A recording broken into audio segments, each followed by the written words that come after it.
কোনো কিছুই আমরা বুঝতে দেইনি। আমরা ভাই হিসেবে দায়িত্ব পালন করেছি। যারা এই বিয়ের আয়োজন করার জন্য সাহায্য করেছে তাদের অসংখ্য ধন্যবাদ। আমরা এত খুশি হয়েছি যে বলার মতন না। স্বার্থপর যাযাবর এই পৃথিবীতে যেখানে দিন শেষে কেউ কারো খোঁজই রাখে না, সেখানে মানবতার মহৎ কাজে এগিয়ে এসেছেন এক মহৎ ব্যক্তিত্ব, যিনি ফেসবুককে হাতিয়ার করে সহায় হয়েছেন হাজারো অসহায় মানুষের। আজ আমরা দেখব এমনই এক অসহায় মেয়ের রাজকীয় বিয়ের আয়োজন। চলুন দেখা যাক। আপনারা সবাই যদি আমার পাশে দাঁড়ান, আমার বিয়েটা অনেক ভালোভাবে হবে।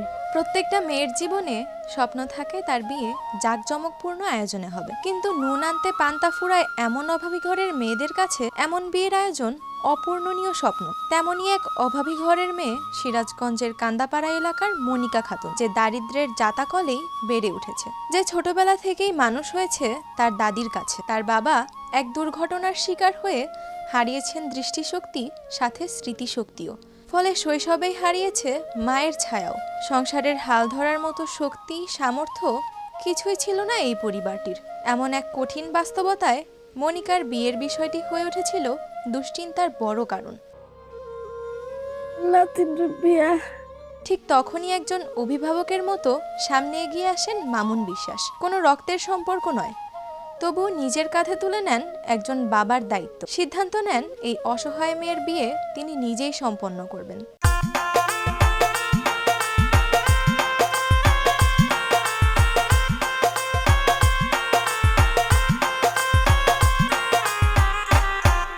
ফেসবুক যেখানে অনেকের কাছে কেবল বিনোদনের মাধ্যম, সেখানে সেই ফেসবুককেই মানবতার সেবায় ব্যবহার করে এক অনন্য দৃষ্টান্ত স্থাপন করেছেন মামুন বিশ্বাস। সমাজের অবহেলিত অসহায় মানুষদের পাশে দাঁড়ানোই যার নেশা, যার কাজের মূল শক্তি মানবিকতা আর নিঃস্বার্থ ভালোবাসা। মনিকা খাতুনের মানবিক বিয়েতেও করেননি ব্যতিক্রম। অসামান্য মানবিক উদ্যোগে শুরু করেন বিয়ের যাবতীয় কাজ। ফেসবুকে একটি পোস্টের মাধ্যমেই শুরু হয় মানবিক সহায়তার যাত্রা। মানুষের ভালোবাসা আর বিশ্বাসে সাড়া দিয়ে খুব অল্প সময়ের মধ্যেই সংগ্রহ হয় ১,৪৯,০০০ টাকা। সেই অর্থ দিয়েই শুরু হয় এক সম্পূর্ণ রাজকীয় বিয়ের আয়োজন। ডেকোরেশনের কাজ থেকে শুরু করে গায়ে হলুদের কেনাকাটা, বিয়ের কেনাকাটা, বাটা পেশার কাজ, বিউটি পার্লারের খরচ, রান্নাবান্নার যাবতীয় প্রস্তুতি সবকিছুই দক্ষতার সাথে সম্পূর্ণ করে মামুন বিশ্বাসের টিম। বিয়ের দিন যেন কোনো কিছুরই ঘাটতি না থাকে, সে বিষয় ছিল তাদের সর্বোচ্চ চেষ্টা। শুধু আনুষ্ঠানিকতা নয়, বিয়ের পর নতুন জীবনের জন্য প্রয়োজনীয় আসবাবপত্র, ফার্নিচার, লেপতোষক সহ একটি সংসার গড়ার জন্য যা যা দরকার সবকিছুই তারা উপহার দেন।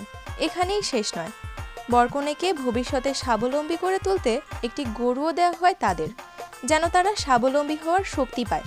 সবশেষে একজন বাবার মতো করেই কনেকে বরের হাতে তুলে দিয়ে নিজের দায়িত্ব সম্পূর্ণ করেন মামুন বিশ্বাস।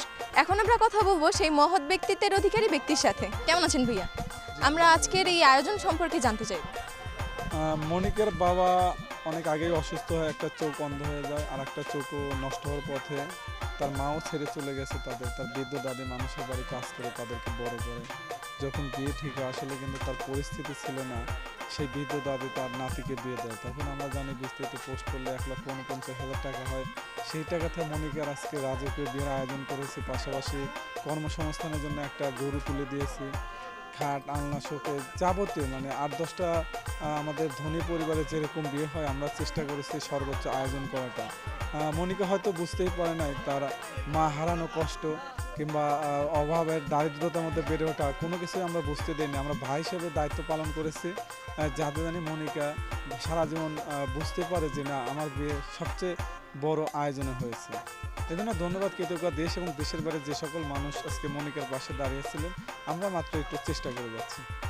বর্তমানে সময়ে যখন কেউ কারো খোঁজই রাখে না, সেখানে আপনি বিয়ে দেওয়ার মতো কাজ করছেন, কেন এই কাজ?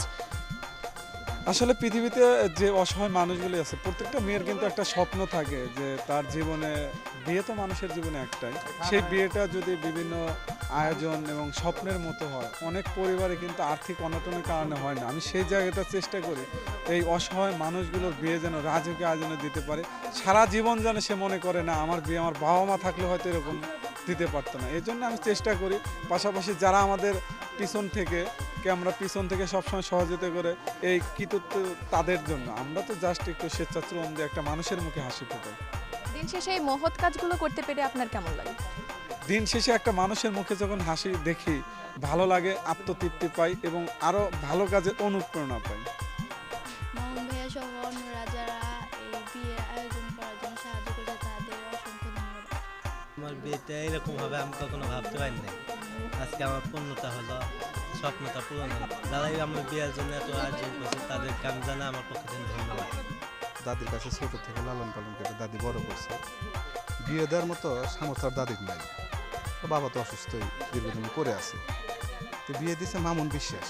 মামুন বিশ্বাস তার সংগঠন থেকে সহযোগিতা করে আজকে এই আনন্দমুখর পরিবেশে এত বড় যে বিয়ের আয়োজন করছে, হ্যাঁ, এতে আমরা গ্রামবাসী যারা আছি সবাই খুব খুশি এবং খুবই আনন্দিত তার এই কার্যক্রম দেখে।